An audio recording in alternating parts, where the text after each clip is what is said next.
aku lihat bukti kasih-Mu, Kau menderitakan ikanku. Dengan darah-Mu Kau selamatkanku. Kini ku hidup menyenangkan-Mu.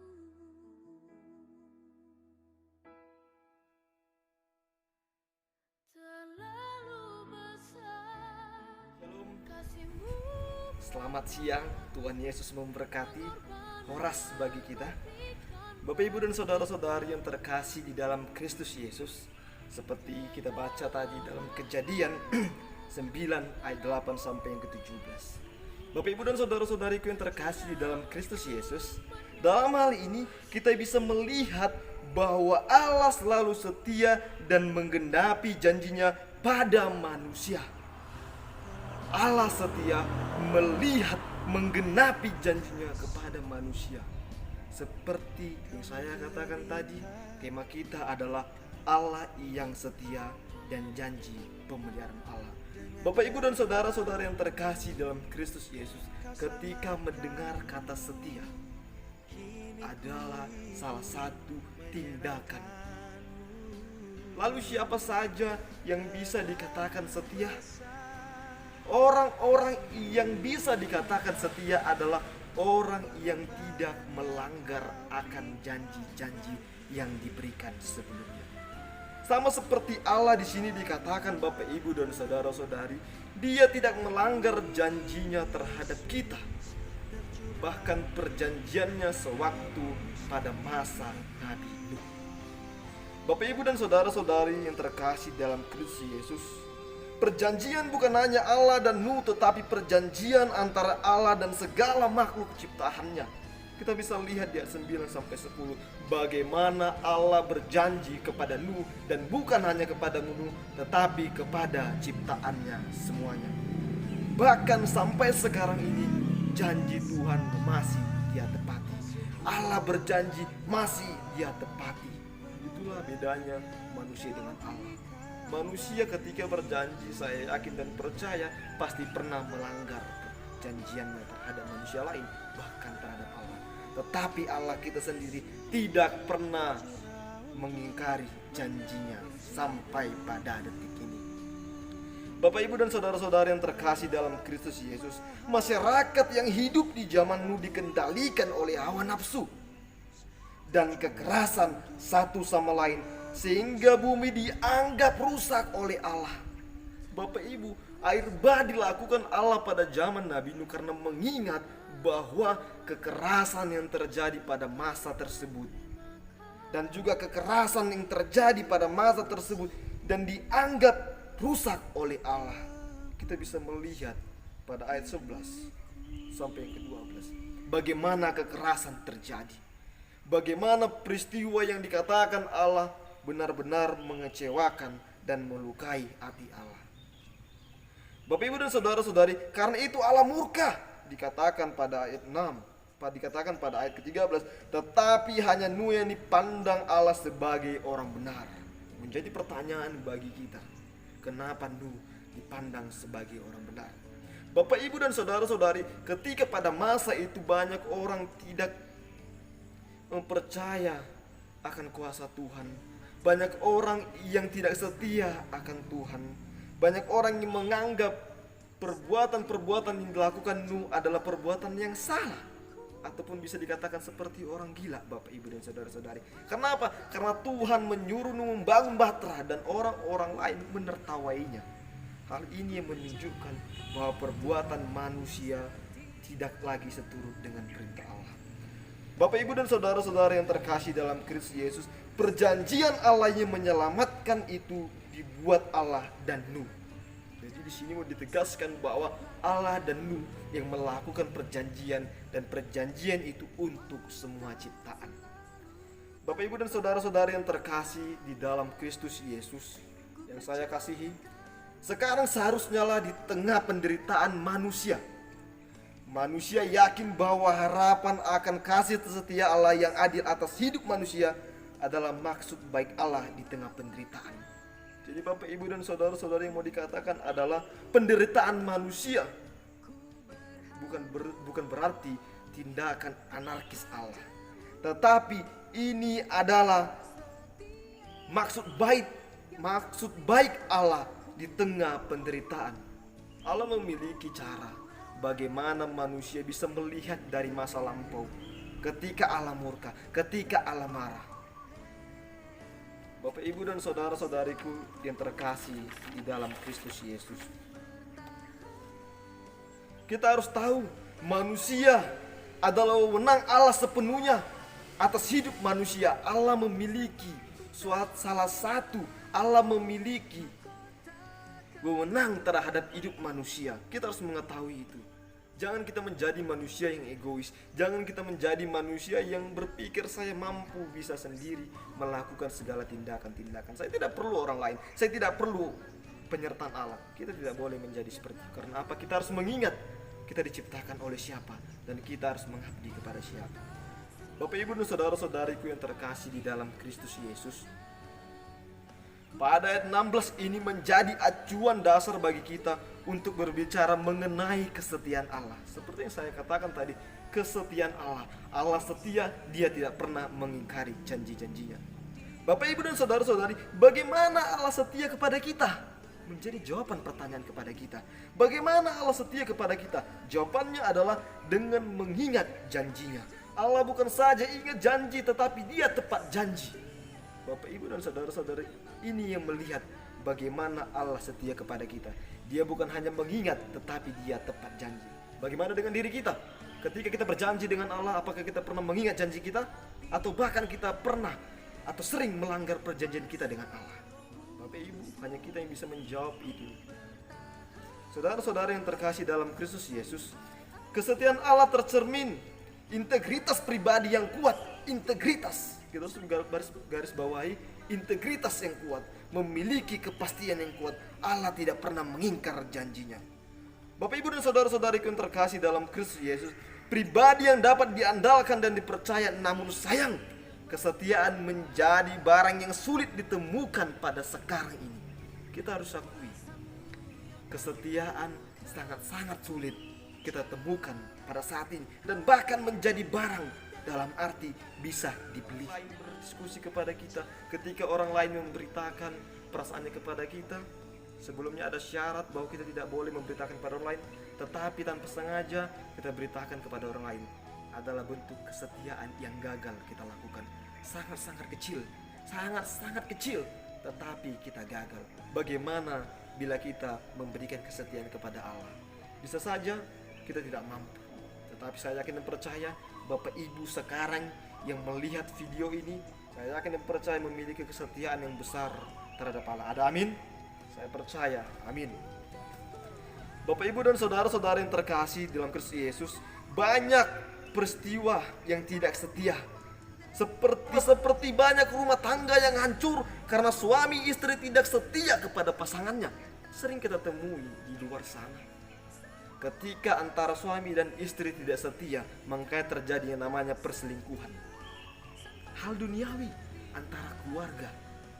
Lihat Bapak Ibu, sering terjadi antara suami istri ribut, bahkan mereka sampai cerai. Kalau bukan istrinya yang selingkuh, suaminya yang selingkuh. Dan di sini kita melihat kesetiaan terhadap manusia dengan manusia sangat-sangat tipis. Bagaimana kita bisa setia dengan Allah, sedangkan kita tidak mampu setia dengan sesama kita. Dan di sini kita akan belajar Bapak Ibu bagaimana kita harus benar-benar setia. Setia terhadap manusia lainnya dan setia terhadap Allah. Bapak Ibu dan saudara-saudariku yang terkasih dalam Kristus Yesus. Dan bukan hanya itu, dan sering terjadi juga terhadap jemaat-jemaat kita. Anggota gereja juga banyak yang tidak setia. Karena tidak puas dengan gerejanya, ia lalu pindah ke gereja lain. Sering terjadi. Apapun masalahnya, apapun yang terjadi di gereja itu, kita sering melihat banyak anggota-anggota pindah, anggota-anggota gereja lain pindah. Tetapi Bapak Ibu, kita harus kuat oleh hal ini. Ini adalah tantangan bagi kita. Ini adalah cobaan dasar bagi kita bagaimana kita harus tetap setia. Bapak Ibu dan saudara-saudara yang terkasih di dalam Kristus Yesus, dikatakan dulu ia membinasakan bumi dan manusia dengan air bah. Karena dosa-dosa yang jahat manusia dibinasakan semua. Karena kejahatan manusia yang merajalela, kejahatan manusia yang membuat hati Allah menjadi kusam. Bapak, Ibu, dan saudara-saudara yang terkasih, tetapi kita tidak perlu takut lagi. Kita percaya janji Allah itu setia. Kita percaya Allah tetap setia akan janjinya, karena Dia tidak akan menurunkan air bah untuk memusnahkan bumi. Adalah salah satu kabar baik terhadap kita. Bapak, Ibu, ketika kita mendengarkan kabar ini, kita harus membuka pikiran kita, membuka hati kita, bagaimana kita menjadi orang yang lebih baik, bagaimana kita juga menjadi orang yang setia seperti Allah terhadap janjinya. Bapak, Ibu, dan saudara-saudara yang terkasih dalam Kristus Yesus, menjadi pertanyaan, apakah Allah menepati janjinya? Ya, padahal kalau kita pikir-pikir, kejahatan manusia sekarang lebih dahsyat daripada kejahatan manusia pada zaman dulu. Menjadi tolak ukur bagi kita.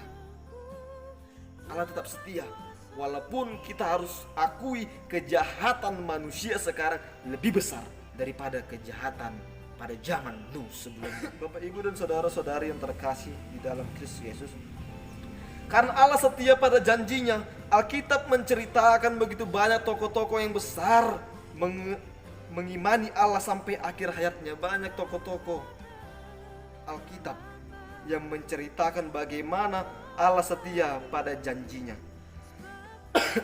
Bapak, Ibu, dan saudara-saudara yang terkasih, mereka mengimaninya dengan setia karena mereka yakin janji-janji Tuhan akan dikatakan adalah berhati-hatilah pada saat seperti ini. Iblis sering memantau kita untuk bertindak dan menggoda kita, seperti menggoda Hawa.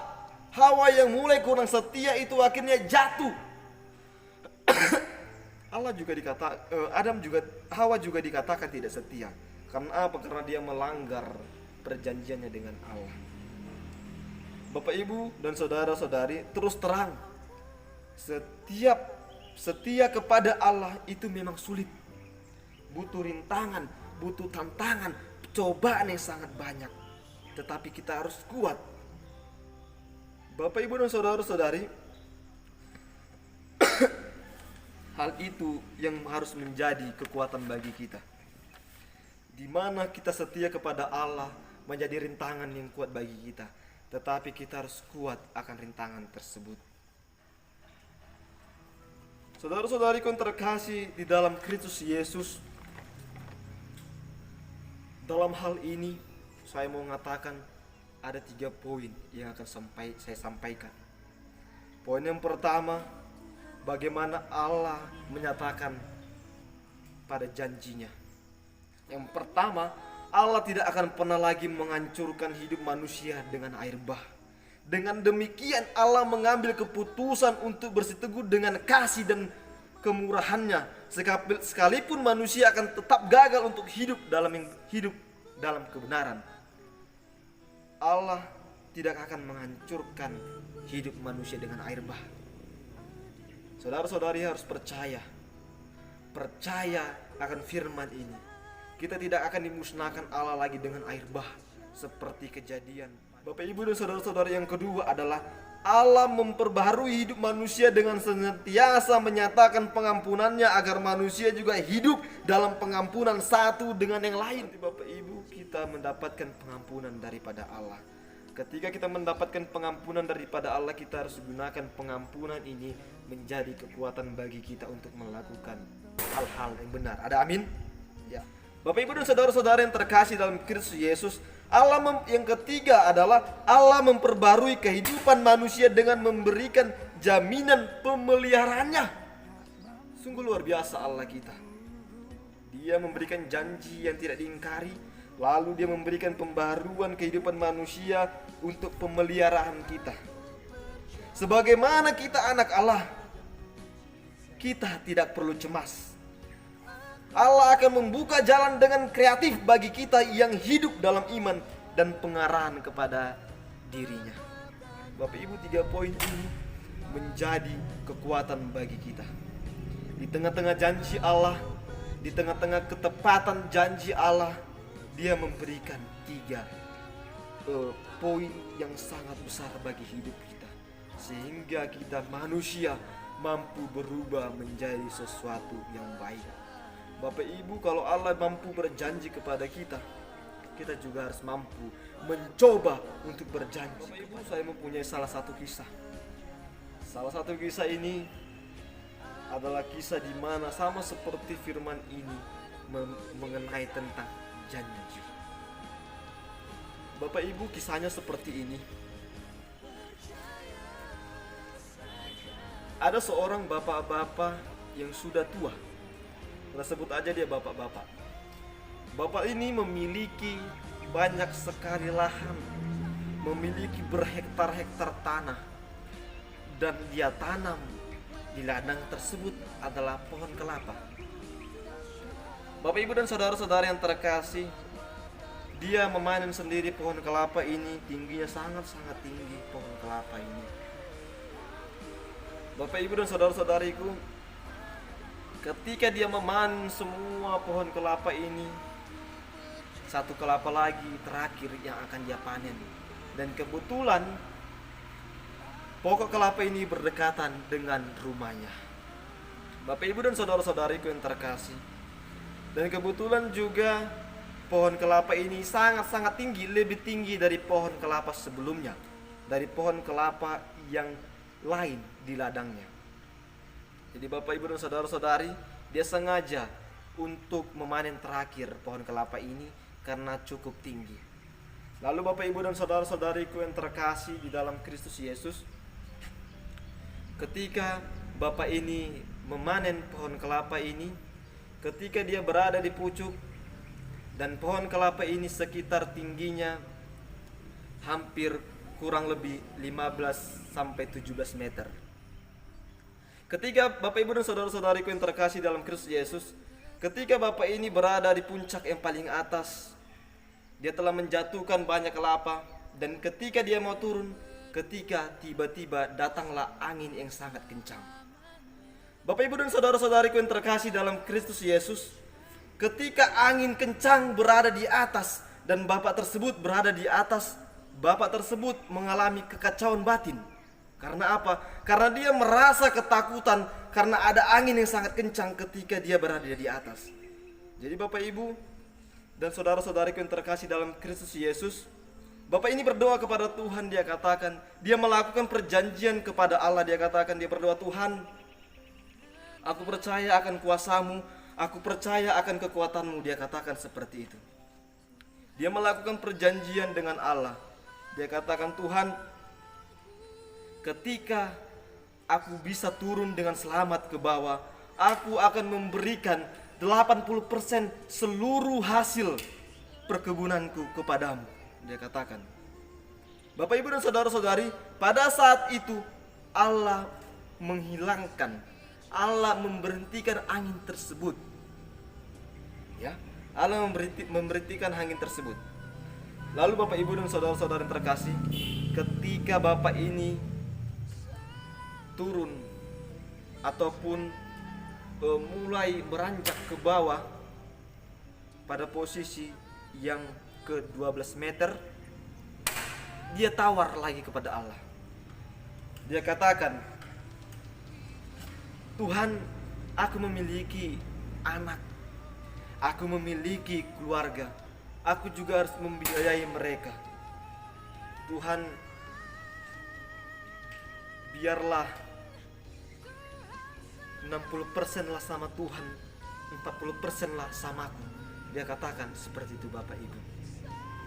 Lalu Bapak Ibu dan saudara-saudari, ketika Bapak ini turun lagi, dia turun ke 10 meter. Dia negosiasi lagi kepada Tuhan. Dia katakan, Tuhan, aku juga memiliki toko di sana. Aku juga harus memberikan pekerja-pekerjaku gaji. Seperti tidak cukup Tuhan. Jadi Tuhan, 50% lah sama Tuhan, 50% lah sama aku. Dia katakan seperti itu Bapak Ibu dan saudara-saudari. Lalu Bapak Ibu dan saudara-saudariku yang terkasih dalam Kristus Yesus, dia turun kepada 8 meter. Dia kembali bernegosiasi dengan Allah. Dia katakan, Tuhan, anakku juga sekolah. Tuhan, aku juga butuh perobatan karena aku juga sakit. Tuhan, dia katakan. Jadi Tuhan, 60% lah sama aku, 40% lah sama Tuhan. Pada saat itu Tuhan masih membiarkan dia bernegosiasi. Bapak ibu dan saudara-saudariku, Bapak ibu saudara-saudariku yang terkasih dalam Kristus Yesus, dia kembali turun ke 5 meter. Ketika dia turun pada posisi 5 meter, dia bernegosiasi lagi dengan Tuhan. Dia katakan, Tuhan, aku memiliki banyak pergumulan. Tuhan, banyak sekali pergumulanku, aku membutuhkan biaya. Tuhan, biarlah sama aku si 80% sama Tuhan, nanti 20% ku persembahkan, dia katakan.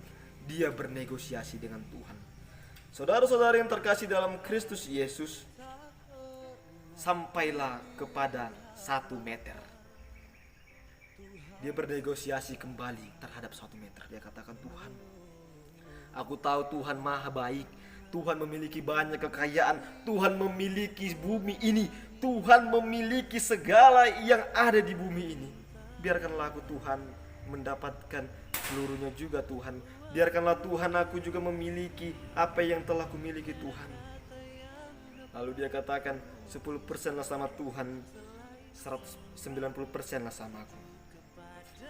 Tuhan masih diam di situ, Bapak Ibu dan saudara-saudara yang terkasih. Lalu Bapak Ibu dan saudara-saudara yang terkasih, Bapak ini memiliki suatu kelicikan di dalam dirinya.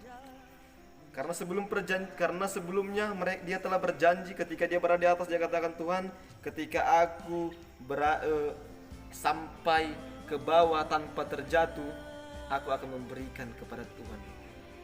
Dia berpikir kembali, Bapak Ibu dan saudara-saudari, dan dia pura-pura menjatuhkan dirinya di dalam keadaan 1 meter. Dia jatuhkan dirinya. Ketika dia menjatuhkan dirinya dalam keadaan 1 meter, dia katakan, Tuhan, aku tidak akan memberikanmu sepeser pun, dia katakan. Karena perjanjian kita di waktu di atas tadi, ketika aku tidak jatuh, aku akan memberikan kepadamu. Tapi sekarang ternyata aku jatuh, Tuhan, dan sekarang aku tidak akan memberikan kepadamu. Bapak Ibu dan saudara-saudara, apa yang terjadi setelahnya? Begitu serakah, begitu tidak menepati janji Bapak tadi. Tuhan hanya membuat salah satu bentuk yang kecil. Bapak Ibu tahu, biji yang kecil dari kelapa tiba-tiba jatuh dari atas dan mengenai kepalanya. Dan bapak tersebut jatuh dan akhirnya mati. Bapak Ibu dan saudara-saudari, dari kisah tadi apa yang bisa kita dengar? Apa yang bisa kita ambil maknanya? Kita bisa melihat bagaimana perjanjian manusia dengan Allah sama seperti permainan yang dia buat. Permainan sandiwara. Dia tawar-menawar dengan Allah. Padahal sebelumnya Allah tidak pernah tawar-menawar dengan dia. Bayangkan Bapak Ibu, kalau Allah tawar-menawar dengan kita, sampai sekarang ini kita tidak akan bisa melihat dunia. Sampai sekarang ini kita tidak akan bisa berpijak kepada dunia. Tapi Allah tidak memiliki sifat tawar-menawar. Dari tadi kita melihat bagaimana Bapak tadi tawar-menawar dengan Allah. Dia tidak kokoh dengan perjanjiannya. Bapak Ibu dan saudara-saudari, seperti itulah kebanyakan orang. Tapi saya yakin dan percaya Bapak, Ibu, dan saudara-saudari tidak memiliki sifat yang seperti itu. Ada amin? Ya, saya yakin dan percaya akan hal itu. Bapak, Ibu, dan saudara-saudari yang terkasih dalam Kristus Yesus, untuk mengakhiri renungan pada saat ini, saya mau katakan, hal itu memang membuat kita mengerti bahwa tindakan keras Allah adalah sikap tegas Allah. Pada masa itu Allah bersikap sangat keras karena dia bertindak tegas. Karena pada masa Nuh dia melihat banyak kekacauan, dan akhirnya ketika dia melakukan perjanjian dengan Nuh untuk tidak melakukannya lagi. Bapak, Ibu, dan saudara-saudara yang terkasih dalam Kristus Yesus, sebagai orang percaya kita sangat mengerti bahwa tindakan keras Allah sudah digantinya dengan tindakan kasih-Nya dalam pengorbanan Kristus Yesus. Dia tidak melakukan lagi erbah, tetapi dia sudah merubah hal itu menjadi pengorbanan akan Kristus Yesus bagi kita yang percaya kepadanya. Bapak, Ibu, dan saudara-saudara yang terkasih dalam Kristus Yesus, Kasih yang telah ditunjukkannya itulah yang senantiasa menjadi pandu di dalam hidup kita. Sekarang untuk melakukan hal yang sama, bahwa jalan terbaik adalah memang dengan memiliki jalan yang setia. Kita harus betul-betul setia. Bapak, Ibu, dan saudara-saudari yang terkasih, ketika kita percaya akan firman Tuhan ini, saya yakin dan percaya hidup kita akan menjadi damai. Kita harus perbarui hidup kita dari sesuatu yang buruk menjadi yang baik. Bukan berarti ketika Allah tidak mendatangkan air bah, kita menjadi orang yang tenang-tenang, tidak. Kita juga harus memikirkan hidup kita selanjutnya. Ketika kita ingin menjadi sesuatu yang abadi, lakukan perbuatan yang baik, maka Tuhan akan membuat kita menjadi abadi di kerajaan sorga nantinya. Bapak, Ibu, dan saudara-saudara yang terkasih, saya mengajak Bapak Ibu untuk menjadi pribadi yang setia. Ketika kita berjanji, ketika kita memiliki janji terhadap orang lain, kita harus menjadi pribadi yang setia. Karena kesetiaan yang kita miliki adalah awal pengharapan di dalam Kristus Yesus dan juga Allah. Amin. Kita bersatu di dalam doa. Kami bersyukur Tuhan untuk hari ini firman Tuhan telah kami perdengarkan. Bagaimana firman ini mengajari kami tentang perjanjian yang hidup akan Allah. Bagaimana Allah betul-betul menepati janji Allah di dalam kehidupan kami pada saat ini juga. Kami yakin dan percaya Tuhan, Engkau yang membimbing kami setiap perjanjian kami dengan saudara-saudara kami, dan bahkan dengan Engkau. Kami akan menguatkan hati kami akan meneguhkan hati kami, sehingga kami mampu menjadi orang-orang yang tepat akan janji-janji kami. Di dalam Kristus Yesus kami berdoa. Amin.